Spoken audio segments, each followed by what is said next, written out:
So when y'all watch these videos, you're gonna see us, but you're not seeing the 4 other people that were there. Actually 5 if you count Dylan on the board. There are 5 people working behind the scenes to make these videos happen. So there's a lot of stuff that we had to think about with the help of our film team, you know, like taping certain wires down, marking where people were gonna stand. Like, we set up a whole like command center in one room of the cabin.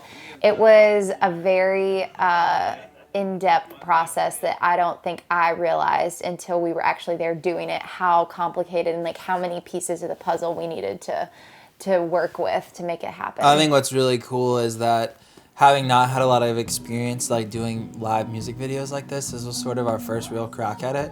I think it's really neat that it wasn't like we didn't really rehearse per se, but then we had a day where we kind of like were fleshing everything out. I guess that was considered our rehearsal, and I didn't realize how in tune the camera crew would be with our songs, and like cutting to Spencer when he had a little mandolin break, or like cutting to Saman when the electric guitar would poke out a little bit. And it took a few tries like each song to get those dynamics right, but it's like we were so unified with the camera team that, you know, they're trying to capture it so in a way that like highlights the moments of the actual song and the performance. And I didn't really anticipate that being such a creatively like collaborative experience, which is really cool.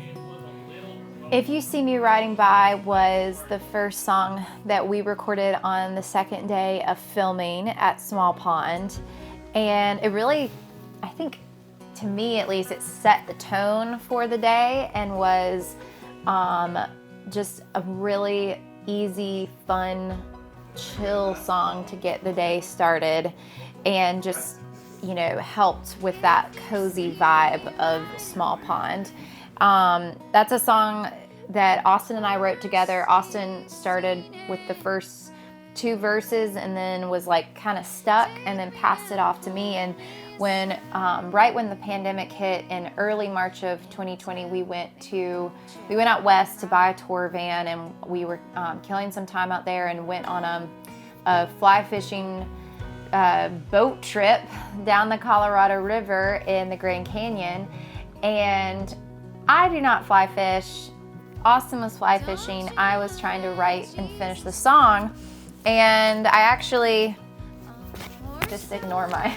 She got a notebook with her portrait on it. Yeah, this is me. This is my Wizard of Oz notebook.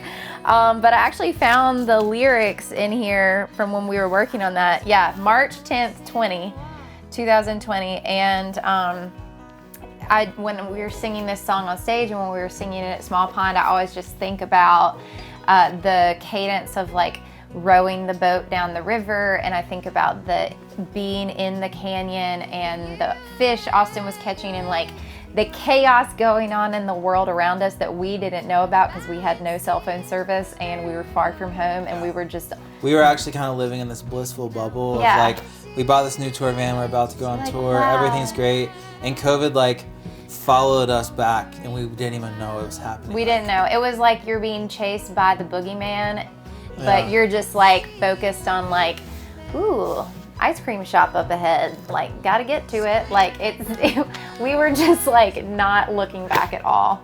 So yeah. One of my favorite aspects of music is just that it's easy to connect place and time in your life too with a song. Like if we hear the Beatles record, like the Beatles #1 album, everybody that has ever heard that, like you can just picture yourself where you were the first time you heard that. And from an artist perspective, we get that second layer where we also get to visualize, not only does it bring up a time and a place for us, but it also brings up that same place where we were like actually writing the song. So like when we were playing If You See Me Riding By, I think Sarah definitely, you probably think a lot about that river and that time we spent out west. Mm-hmm. And it's really cool. It's kind of our own behind the scenes moment where we get to experience that. Yeah, I mean, we play these songs. I mean, we played like 180 gigs last year, and we're singing like the same songs, a lot of the same songs every night, and it can be monotonous. But if you're like get into the moment and you're like, oh yeah, that breakfast we had that morning, or like that random person we met at the rest stop or whatever, and you start remembering what happened what was happening in your life when you wrote the song.